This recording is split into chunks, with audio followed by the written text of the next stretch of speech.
Introducción a la Segunda Epístola Universal de San Pedro Apóstol. La Segunda Epístola de San Pedro fue escrita para fortalecer la fe y la esperanza de los creyentes, y para ponerlos sobre aviso contra la infiltración en la Iglesia de doctrinas erróneas y actitudes destructivas. El remitente, que se identifica como Simón Pedro, siervo y apóstol de Jesucristo, se declara testigo presencial de la transfiguración del Señor y autor de una carta anterior a la presente, presumiblemente 1 Pedro. Fecha y lugar de redacción. No se registra ningún nombre de ciudad de destino, ni se menciona persona alguna a la que fuera dirigida la carta. Por eso debe entenderse que lo fue a un conjunto de iglesias de la diáspora, formadas probablemente por convertidos judíos y gentiles. Tradicionalmente se ha pensado que su redacción tuvo lugar entre los años 65 y 68, posiblemente en Roma. Contenido y estructura. Esta epístola contiene frecuentes alusiones al Antiguo Testamento, aunque no citas directas. Comienza el texto con un saludo y una invitación a considerar las preciosas y grandísimas promesas que han sido hechas a los creyentes para que lleguen a ser participantes de la naturaleza divina. Estas promesas de Dios, como todas las cosas que pertenecen a la vida y a la piedad, han de ser correspondidas con la fe y la práctica de toda virtud. Así, leemos, se hará firme vuestra vocación y elección, y os será otorgada amplia y generosa entrada en el reino eterno de nuestro Señor y Salvador Jesucristo. El autor exhorta a los creyentes sobre la base de la palabra profética más segura, a la cual hacéis bien en estar atentos como a una antorcha que alumbra en lugar oscuro. Y desde el mismo fundamento denuncia severamente las enseñanzas y la conducta de los falsos profetas y falsos maestros que inducen a error al pueblo de Dios, y que donde quiera que vayan, introducirán encubiertamente herejías destructoras, y aún negarán al Señor que los rescató. El capítulo 2, dedicado por entero a este tema de las desviaciones doctrinales, parece redactado según el modelo de la Epístola de San Judas, escrita en fecha anterior.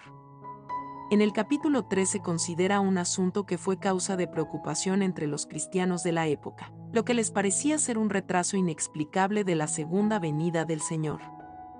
Entre muchos que participaban de la esperanza en el inmediato regreso de Jesucristo, había comenzado a cundir el desánimo, pues veían pasar los años sin producirse el anhelado acontecimiento. Y crecía la impaciencia de los creyentes, que vivían su fe en Cristo en medio de una sociedad que los miraba con desprecio e indiferencia, cuando no con abierta hostilidad. A fin de ayudar a las iglesias a vencer el desaliento y a recuperar la confianza, el autor recuerda a sus lectores que las medidas humanas del tiempo y de las cosas no son las mismas de Dios, y que Jesucristo, a quien y en quien la Iglesia espera, es la clave definitiva del misterio de nuestra existencia y del plan de eterna salvación del ser humano.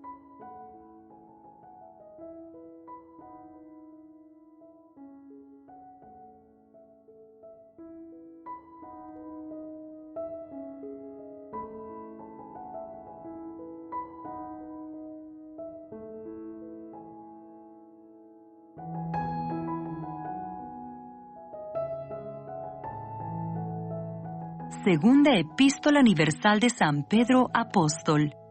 Capítulo 1. Salutación.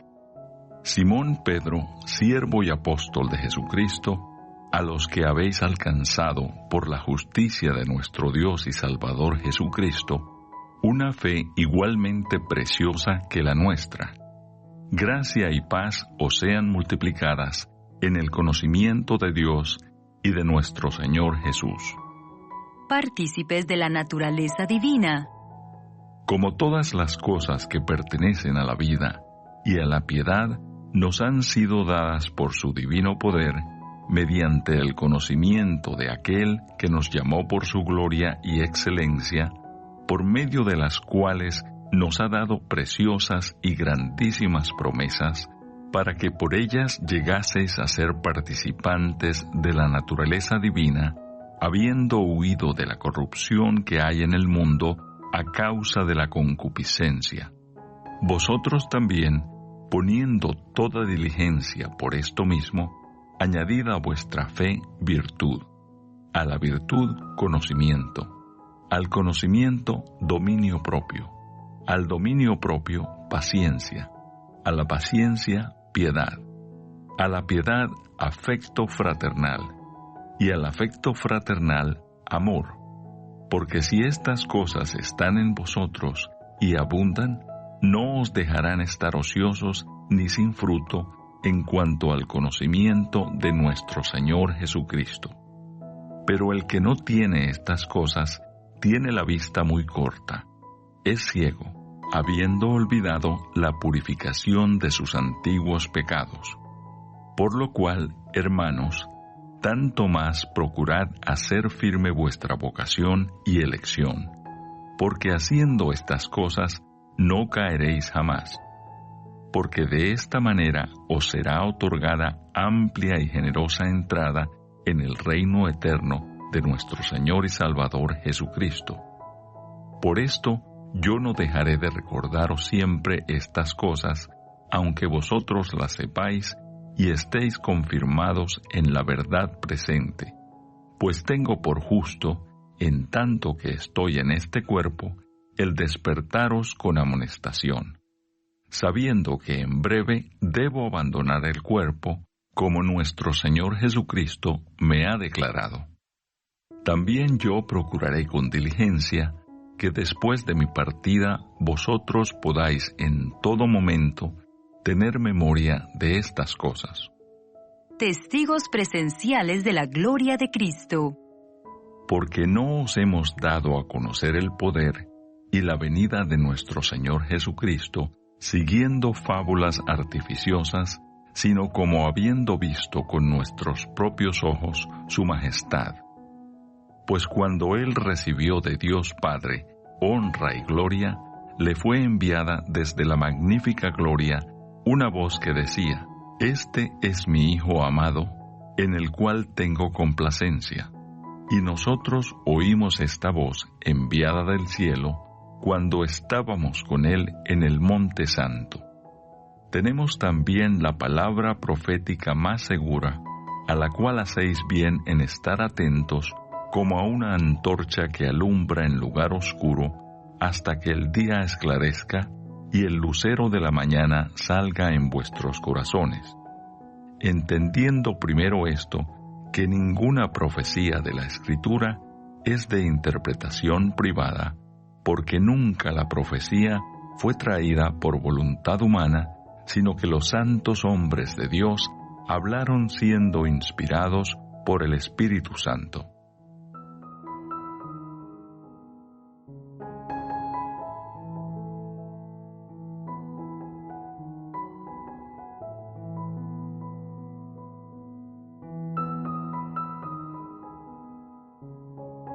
Capítulo 2. Falsos profetas y falsos maestros. Pero hubo también falsos profetas entre el pueblo, como habrá entre vosotros falsos maestros que introducirán encubiertamente herejías destructoras y aún negarán al Señor que los rescató, atrayendo sobre sí mismos destrucción repentina.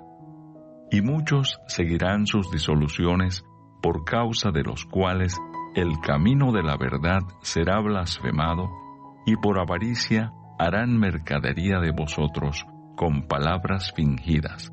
Sobre los tales ya de largo tiempo, la condenación no se tarda, y su perdición no se duerme. Porque si Dios no perdonó a los ángeles que pecaron, sino que arrojándolos al infierno los entregó a prisiones de oscuridad, para ser reservados al juicio. Y si no perdonó al mundo antiguo, sino que guardó a Noé, pregonero de justicia, con otras 7 personas, trayendo el diluvio sobre el mundo de los impíos. Y si condenó por destrucción a las ciudades de Sodoma y de Gomorra, reduciéndolas a ceniza y poniéndolas de ejemplo a los que habían de vivir impíamente, y libró al justo Lot, abrumado por la nefanda conducta de los malvados, porque este justo que moraba entre ellos, afligía cada día su alma justa, viendo y oyendo los hechos inicuos de ellos, Sabe el Señor librar de tentación a los piadosos y reservar a los injustos para ser castigados en el día del juicio, y mayormente a aquellos que siguiendo la carne andan en concupiscencia e inmundicia y desprecian el señorío. Atrevidos y contumaces no temen decir mal de las potestades superiores, mientras que los ángeles, que son mayores en fuerza y en potencia, no pronuncian juicio de maldición contra ellas delante del Señor. Pero estos, hablando mal de cosas que no entienden, como animales irracionales, nacidos para presa y destrucción, perecerán en su propia perdición, recibiendo el galardón de su injusticia, ya que tienen por delicia el gozar de deleites cada día. Estos son inmundicias y manchas, quienes aun mientras comen con vosotros, se recrean en sus errores. Tienen los ojos llenos de adulterio, no se sacian de pecar, seducen a las almas inconstantes, tienen el corazón habituado a la codicia y son hijos de maldición. Han dejado el camino recto y se han extraviado siguiendo el camino de Balaam, hijo de Beor, el cual amó el premio de la maldad y fue reprendido por su iniquidad, pues una muda bestia de carga, hablando con voz de hombre, refrenó la locura del profeta. Estos son fuentes sin agua y nubes empujadas por la tormenta, para los cuales la más densa oscuridad está reservada para siempre, pues hablando palabras infladas y vanas, seducen con concupiscencias de la carne y disoluciones a los que verdaderamente habían huido de los que viven en error. Les prometen libertad y son ellos mismos esclavos de corrupción, porque el que es vencido por alguno es hecho esclavo del que lo venció. Ciertamente, si habiéndose ellos escapado de las contaminaciones del mundo por el conocimiento del Señor y Salvador Jesucristo, enredándose otra vez en ellas, son vencidos.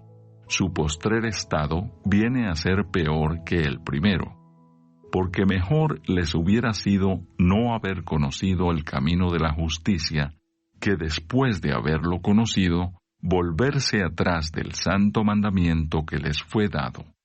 Pero les ha acontecido lo del verdadero proverbio: el perro vuelve a su vómito, y la puerca lavada a revolcarse en el cieno.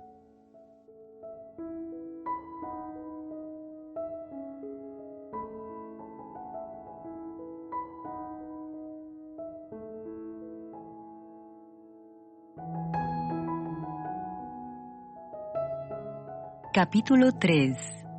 El día del Señor vendrá.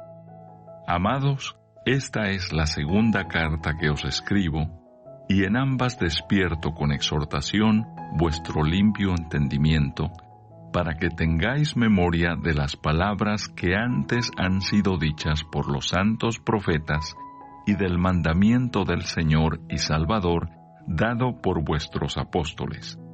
Sabiendo primero esto, que en los postreros días vendrán burladores, andando según sus propias concupiscencias, y diciendo: ¿dónde está la promesa de su advenimiento? Porque desde el día en que los padres durmieron, todas las cosas permanecen así como desde el principio de la creación. Estos ignoran voluntariamente que en el tiempo antiguo fueron hechos por la palabra de Dios los cielos y también la tierra, que proviene del agua y por el agua subsiste, por lo cual el mundo de entonces pereció anegado en agua. Pero los cielos y la tierra, que existen ahora, están reservados por la misma palabra, guardados para el fuego en el día del juicio y de la perdición de los hombres impíos. Mas, oh amados, no ignoréis esto, que para con el Señor un día es como 1000 años, y 1000 años como un día. El Señor no retarda su promesa, según algunos la tienen por tardanza, sino que es paciente para con nosotros, no queriendo que ninguno perezca, sino que todos procedan al arrepentimiento. Pero el día del Señor vendrá como ladrón en la noche, en el cual los cielos pasarán con grande estruendo, y los elementos ardiendo serán deshechos, y la tierra y las obras que en ella hay serán quemadas. Puesto que todas estas cosas han de ser deshechas, ¿cómo no debéis vosotros andar en santa y piadosa manera de vivir, esperando y apresurándoos para la venida del día de Dios, en el cual los cielos, encendiéndose, serán deshechos, y los elementos, siendo quemados, se fundirán? Pero nosotros esperamos, según sus promesas, cielos nuevos y tierra nueva, en los cuales mora la justicia. Por lo cual, oh amados, estando en espera de estas cosas, procurad con diligencia ser hallados por Él sin mancha e irreprensibles en paz.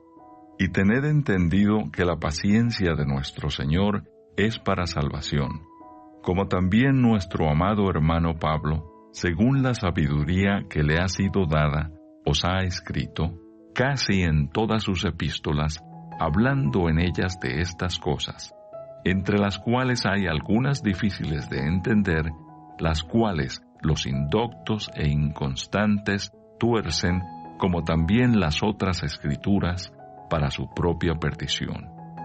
Así que vosotros, oh amados, sabiéndolo de antemano, guardaos, no sea que arrastrados por el error de los inicuos, caigáis de vuestra firmeza.